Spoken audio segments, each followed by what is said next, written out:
So the second hymn comes to a close, and the organist gestures for the choir to sit down. Fresh from breakfast and a quick run-through of the Sunday papers, the preacher climbs the steps to the pulpit with his sermon in hand.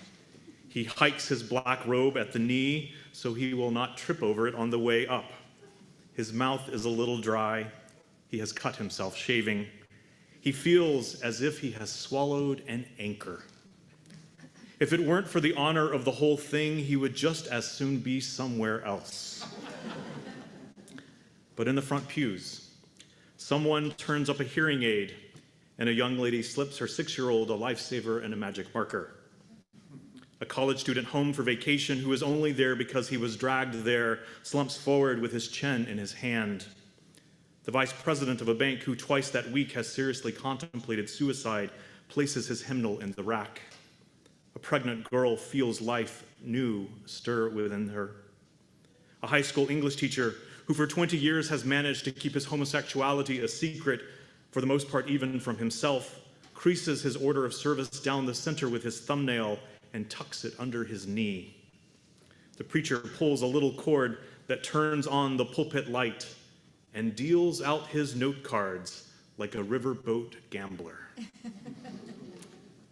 The stakes, says Frederick Buechner in describing this familiar scene, have never been higher. Of course, Buechner's images that I've just shared with you only partially describe our situation.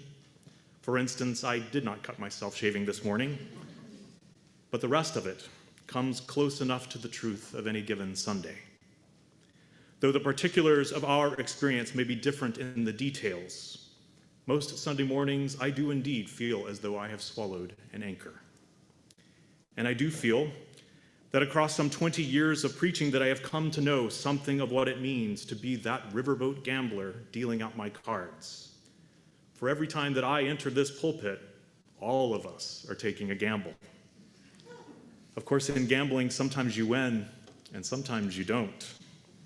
As I am fond of saying about worship and preaching alike, there are many weeks that will be your week, and there will be surely weeks that are not. The same goes for me. I've learned all of this, like most of you, through trial and error. Over the course of my life, I have heard some truly dreadful sermons. But I've also heard sermons that have profoundly changed my life. Though if put to the test, I am not sure I could actually tell you why or what most of these sermons were about. I only know that I have carried with me images and a few choice turns of phrase from some sermons otherwise long forgotten that have guided and goaded me into becoming a better version of myself. Over my journey in ministry, I need to admit that I've also preached some not so great sermons of my own. But I've also given a few that I know that have struck deep and meaningful chords, giving people the courage to leave abusive relationships or jobs that were killing them, inspiring others to reconcile broken relationships, and still others to take decisive action to work for the common good. In this, I have come to deeply honor the sacred responsibilities that come with the privilege of preaching. Yet, as we heard in the readings I shared earlier, preaching is not a solitary endeavor, and the burden of a successful sermon is not carried by the preacher alone. We make a sermon by what we together bring to it. Well, there may be only one sermon given and only one person giving it. There are at least as many sermons heard on any given Sunday morning as there are people taking it in, here in the sanctuary or on Zoom or on YouTube.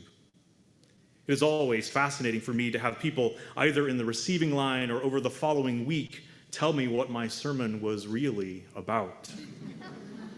It reminds me that sermons are organic and dynamic, as alive or more in the hearer's mind as in my own. A friend of mine had a woman in his church ask for a copy of one of his recent sermons. He was a bit stunned when she called him up shortly after receiving it, livid that he had sent her a version of the sermon that she was just certain was different from the one that he had delivered from the pulpit. It, of course, was not. Indeed, a good sermon allows us to weave into it a bit of our own story, to bring to mind some aspect of our life that we hold up to the light of truth, hoping for a deeper insight than we had before the sermon began. So let me clearly state that you are free to let your minds wander during my sermons. I believe it to be a meaningful part of the experience. And while I hope your wanderings are somehow related to the topic at hand, I encourage you to let the sermon take you wherever you need to go. With this possibility in mind, I often create on-ramps in my sermons so that you can periodically find your way back into the sermon when you return from wherever your mental travels may have taken you. And if you are just now in this moment rejoining us, let me say, welcome back. So here's an on-ramp, if you will. As you may know, some 500 of my sermons are posted on First Unitarian's website. While we've been uploading them in this way for years, I will confess to you that it is not without deep reservations on my part. Sermons are, to me, at their best, a two-way conversation, situated in the context of worship within a covenanted religious community. The readings, the hymns, the shared silence, the being and breathing together all create a context into which the sermon is spoken, a context not easily translated in a PDF copy of the sermon found on a website. And just as important as the context of worship is the context of the community. It is the quality of our life together as a congregation, the memories, conversations, experiences, and hopes that we share that are, as Barbara Brown Taylor puts it, the fabric from which the sermon is made. Over time, the conversation between a minister and a congregation deepens, with each sermon building upon the last and the dialogue between them strengthening the bonds of community. This ongoing dialogue is some of the most important and lasting work we do together, which makes it somewhat surprising then that ministers so rarely preach about preaching itself. So here, 16 years into our preaching relationship, it seems timely to share some of my central assumptions about what it is that you and I are doing each week with this thing we call the sermon. First off, it seems I should explain why I am dressed like this. I wear a robe and a stole to remind me of my responsibilities. This black robe is an academic gown. During the Reformation, Protestant ministers began wearing them to distinguish themselves from the popish attire worn by priests. Shakespeare noted this trend in All's Well That Ends Well when he wrote, "Though honesty be no Puritan, yet it will do no hurt. It will wear the surplice of humility over the black gown of the big heart." In our tradition, for over 400 years, our ministers have worn these robes as a reminder that ours is a learned and learning ministry. For me, wearing it reminds me that I am to bring to my work among you the best of my learning, my reason, my thinking. It also means that I don't have to put a whole lot of thought into what I'm wearing on a Sunday when I have a lot of other things on my mind.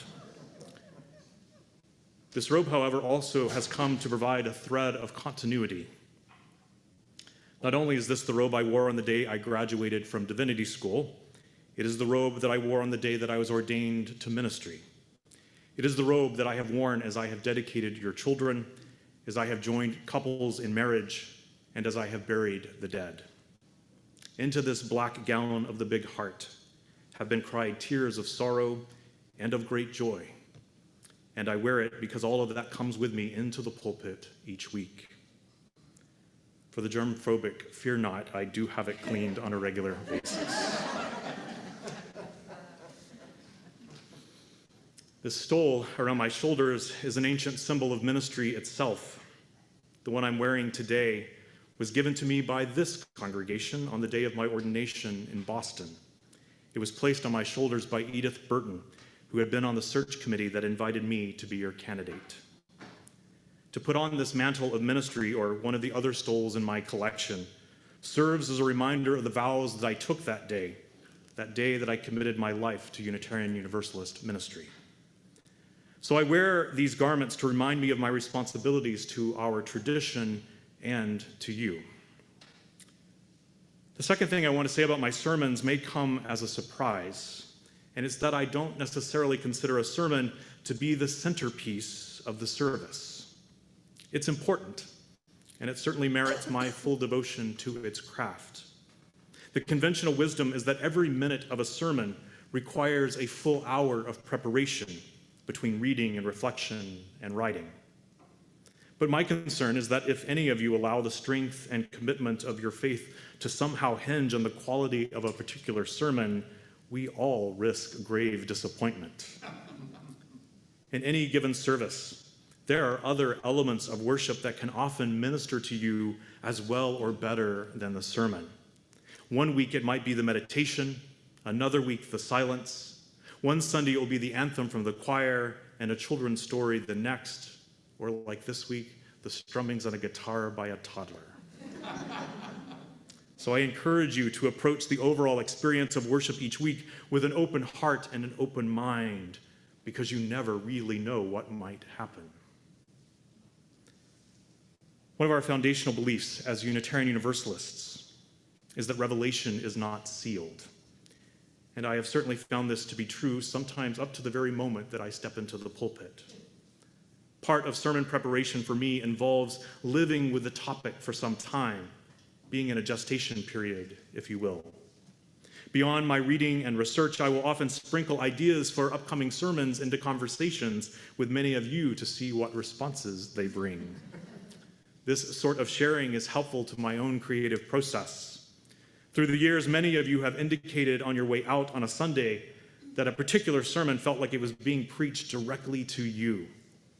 This is only true in a general sense, because a big part of my work is to listen carefully to what you collectively reflect back to me as the challenges that you are contending with.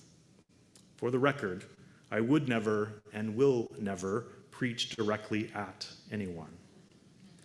But if something in a sermon engages you in a deeper than usual way, pay attention to that, as it may suggest there's something there for you to further explore. It may point to work that is yours to do. Echoing the words we heard earlier, I am not a soloist and you are not an audience.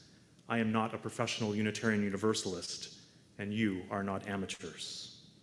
This work of preaching and ministry in general is something that we share.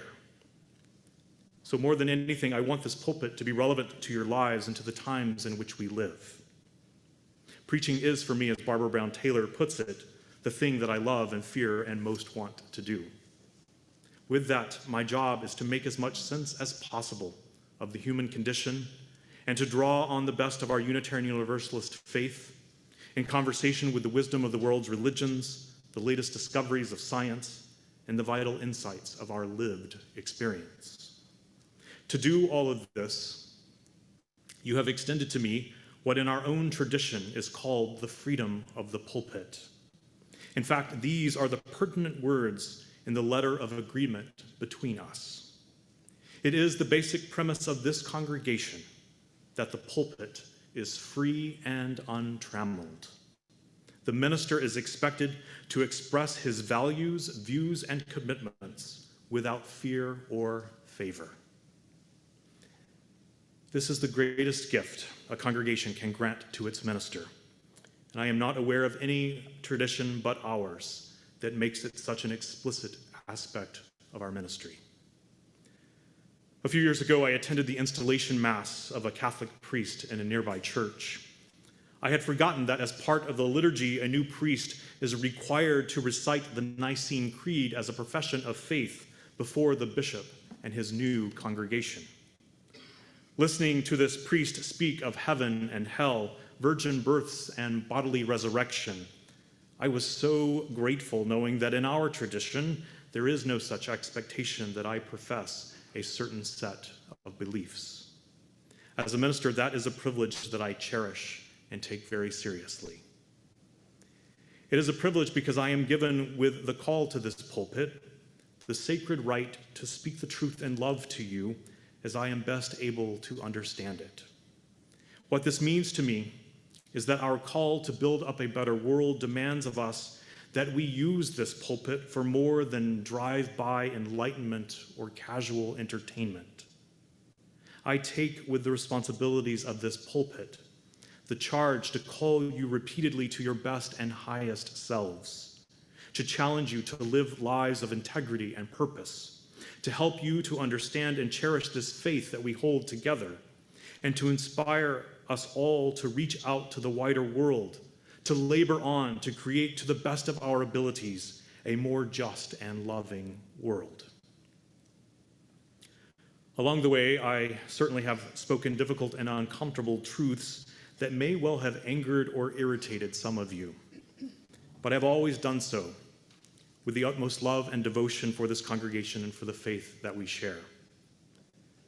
I have tried never to shrink from the responsibility that you have granted me, to call us, both as individuals and as a congregation, to fulfill our deepest commitments and our highest potential.